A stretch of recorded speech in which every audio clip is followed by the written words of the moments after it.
UKLO 1 year masters. No IELTS required up to 5 years visa. High visa success rate.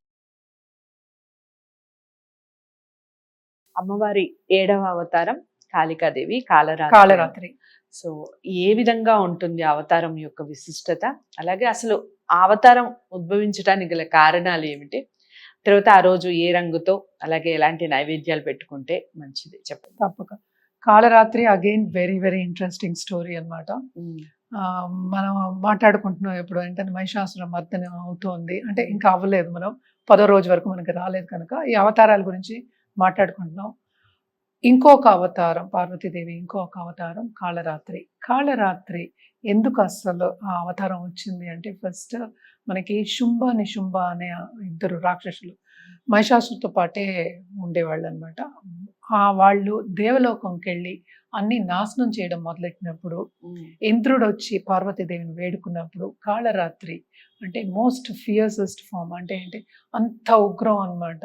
And also dark night లాగా. కాళరాత్రి అంటే just like night అంటే ఏంటి అంత నలుపు అన్ను అంత బ్లూయిష్ ఫామ్ అంటాం మనం. డార్క్ బ్లూ ఉంటే యాక్చువల్ గా నలుపు కింద అంటారు కనిపిస్తుంది. సో అవతారం ఎత్తడం జరిగింది దేవి. ఫస్ట్ ఏమో ఎవరు చండముండని పంపించారు, శుంభని శుంభ రాక్షసులు. సో చండముండని ఆవిడ వధించి చాముండి దేవి అయింది.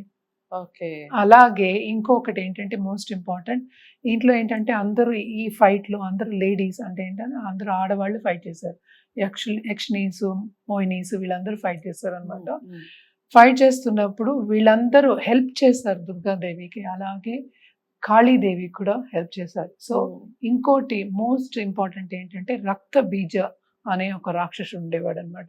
ఇవన్నీ మనకి దేవి పురాణంలో అలాగే మార్కండే పురాణంలో వాళ్ళు చెప్తున్నట్టు అందరూ వస్తూ ఉంటుంది. బ్రహ్మ చెప్పినట్టు మార్కండే వాచ ఇవన్నీ వస్తూ ఉంటాయి. వాచ అంటే చెప్పడం అనమాట. సో రక్త బీజ అనే రాక్షసుడు ఏంటంటే ఆయనది ఒక్క బొట్టు రక్తం కింద పడినా కూడా నేల మీద పడినా కూడాను దాంట్లోంచి ఇంకా రక్త బీజాలు వస్తారు అనమాట. ఇంకో ఫార్మ్ ఆఫ్ అసురాస్ ఎక్కువ అసురులు వస్తారు, ఆయన ఒక్కడికి మల్టిప్లై అవుతారు. అంటే మనం ఎప్పుడు మన లా ఆఫ్ అట్రాక్షన్ లో కూడా నెగటివిటీ గురించి మాట్లాడుకుంటాం. అంటే ఎప్పుడు ఒక నెగటివ్ థాట్ వచ్చిందంటే దానికి అంటుకుంటూ అన్ని నెగటివిటీ అనేది పెరుగుతూ ఉంటుంది, అది డిప్రెషన్కి వెళ్తుందని మాట్లాడుకుంటాం. సిమిలర్గా ఒక్క రక్త బొట్టు కింద పడినా కూడా దాంట్లోంచి ఆ నెగటివ్ ఫోర్సెస్ అనేవి ఇంకా ఎక్కువ స్ట్రాంగ్ అవుతాయి, ఇంకా ఎక్కువ మంది వస్తూ ఉంటారు అనేది రక్త బీజం. సో కింద ఒక్క బొట్టు కూడా పడకూడదు, వధించాలి కదా మరి.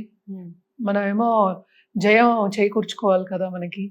సో మనం విజయదశమి మరి చేయించుకోవాలి కదా, విజయం సాధించాలి కదా.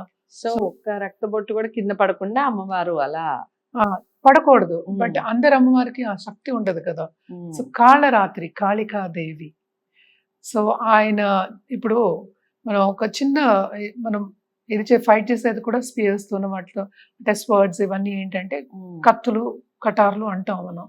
చిన్న గీరు చిన్నదైనా కూడా నిక్కైనా కూడా మనకి నిద్ర వస్తుంది. సో ఒక్క బొట్టు కూడా పడకుండా ఆయన్ని వధించాలన్నమాట. సో అందుకని దేవులందరూ అందరూ కాళికాదేవికి చెప్పినప్పుడు ఆవిడ వచ్చి వధించినప్పుడు కరెక్ట్గా చంపినప్పుడు ఆ రక్తాన్ని తాగడం అనేది మళ్ళీ. సో తాగిన తర్వాత ఒక్క డ్రాప్ కూడా కింద పడలేదు కనుక రక్త బీజ అన్న అతను అంతమైపోయాడు. అంటే ఏంటి అసురుడు అంతమైపోయాడు అనమాట. సో ఆవిడ కూడా అందరూ ఎస్పెషలీ కాళికాదేవి కొలవని వాళ్ళు ఎస్పెషలీ వెస్ట్ బెంగాల్లో కానీ అటువైపు కానీ ఉంటారు, అందరూ కాళీమాతనే కొలుస్తూ ఉంటారు. Special complete west Bengal you should go to Assam and all those. అటువైపు కూడా అందరూ అంతే అమ్మవారిని ఎక్కువ దశ మహావిద్యలు ఉన్నాయి కానీ దాంట్లో కాళీ ఎక్కువ ఎక్కువ చెప్పుకుంటూ ఉంటారు అనమాట. ఎందుకంటే మోస్ట్ అన్నిటికన్నా ఉగ్ర రూపం కాళికాదేవి. మోస్ట్ నెగటివ్ ఫోర్సెస్ ని ఎదుర్కోగలిగిన ఒక మూలంగా నాశనం చేసినటువంటి ఒక ఫోర్స్ అంటే ఒక పాజిటివ్ ఫోర్స్ కాళికాదేవి. సో అందుకోసం అని ఆవిడ్ని కాళీ కింద కొలవడం ఈ రోజు ఎస్పెషలీ చాలా చాలా చాలా మంచిది. చాలా మంచి ఏ రోజైనా కొలవచ్చు, ఎవరు వద్దంటలే. సో మన ఏ- నవరాత్రుల గురించి మాట్లాడుకున్నాం అవును, కనుక ఇదంతా రైట్. అన్నమాట. సో ఏ కలర్స్ అండ్ ఎలాంటి నైవేద్యాలు? జనరల్ గా ఏంటంటే మనం ఎక్కువ ఆరెంజ్ చెప్తాం, అలాగే రాయల్ బ్లూ కూడా మాట్లాడుకోవచ్చు అన్నమాట. అలాగే ఈ నైవేద్యం చేసినప్పుడు ఎప్పుడు బెల్లంతో చేసి పెట్టడం మంచిదన్నమాట. ఇవి కూడా ఏంటంటే మోస్ట్ ఇంపార్టెంట్ ఏంటంటే ఎనీ నెగటివ్ ఫోర్స్ ని పాజిటివ్ గా ఎదుర్కోగలిగిన, అలాగే నాశనం చేయగలిగిన ఒక శక్తి రూపం. సో తప్పక కాళికాదేవిని కొలవడం మనం చూసామంటే కూడా కొంచెం భయంకరంగానే ఉంటుంది. కొన్ని కాళికాదేవికి పాములు కూడా ఉంటూ ఉంటాయి. అలాగే మనం ఏంటంటే శివుడికి ప్రతిరూపంగా కూడా మనం కాళికాదేవిని మనం చెప్పుకుంటాం. సో ఇంకొక రూపం అంటే శివుడి రూపం కింద కూడా చెప్తాం, అంశం ఉంటుంది అని చెప్తాం. సో తప్పక ఏంటంటే కాళికాదేవిని మనం కొలిచినప్పుడు తప్పక మనకి ధైర్యం ఉంటుంది, ఎక్కువ ధైర్య శక్తి అనేది మనకి కావాలి. సో తప్పక ధైర్యం అనేది ఎక్కువ ఉంటుంది. అలాగే కొలిచి నిత్యం కొలిచిన వాళ్ళకి తప్పక ఎనర్జీ బ్లెస్సింగ్స్ అనేది ఎప్పటికైనా ఉంటుంది. ఎందుకు ఇంత ఎక్కువ చెప్తున్నానంటే బికాస్ చాలా మంది ఉగ్ర రూపాలంటే భయపడుతూ ఉంటారు. ఉగ్రం కూడా పార్ట్ ఆఫ్ మన ఎమోషన్ లో ఒక పార్ట్ అది. మనకి అన్ని ఉంటాయి, నవరసాలు అంటాం. అందుకనే ఏదైనా సరే నవ అంటే 9, దాంట్లో నవరసాల్లో ఒక అయినా ఆ రూపం దాల్చడానికి కూడా ఒక ప్రత్యేకత ఉంది కదా. తప్పక ప్రత్యేకత లేకపోతే ఎట్లాగా, లేకపోతే ఆ ఎనర్జీని హోల్డ్ చేయడానికి కావాలి కదా. అందరూ ఆ ఎనర్జీని హోల్డ్ చేయలేరు కదా. సో నాకు ఎనర్జీ ఉంది అంటాం, ముందుకు వెళ్ళలేకపోతారు చాలా మంది. చేస్తాము అంటారు, చేయలేకపోతారు. సో ఆ ఎనర్జీ ఉందా లేదా అని తెలుసుకోవడం కూడా వెరీ ఇంపార్టెంట్. ఈ కాళికా దేవి రూపానికి తప్పక ఎనర్జీ ఉంది. అంటే ఏంటి, ఒకదాన్ని నాశనం చేయడానికి ఉంది, అలాగే పుట్టించడానికి కూడా ఉంటుంది. ఎవరైనా డిస్ట్రాక్ట్ చేసే వాళ్ళే చేయడానికి తెలిసిన వాళ్ళకి కూడా ఏంటంటే ఒకటి చేయడం కూడా క్రియేటివ్ ఫోర్సెస్ కూడా ఉంటాయి అన్నమాట. సో ఎప్పుడు అందుకనే చెప్తూ ఉంటాం 2 sides ఆఫ్ ఎ కాయిన్ అంటాం. అంటే ఏంటి, క్రియేటివ్ ఫోర్సెస్ ఉన్న వాళ్ళకి డిస్ట్రాయ్ చేయడం కూడా తెలుస్తుంది. సో తప్పక కాళికాదేవిని ఈరోజు ఎస్పెషలీ నవరాత్రుల్లో కొలవడం కానీ, నిష్టగా కొలవడం. నేను చెప్పేది ఏదో నేను దండం పెట్టుకుని నేను వెళ్ళిపోయానని కాదు. సో నిష్టగా కొలవడం అనేది వెరీ వెరీ ఇంపార్టెంట్ అనమాట. డార్క్నెస్ అనేది 2 shades, అంటే 2 sides of a coin. Darkness ఉన్న చోట లైట్ కూడా ఉంటుంది.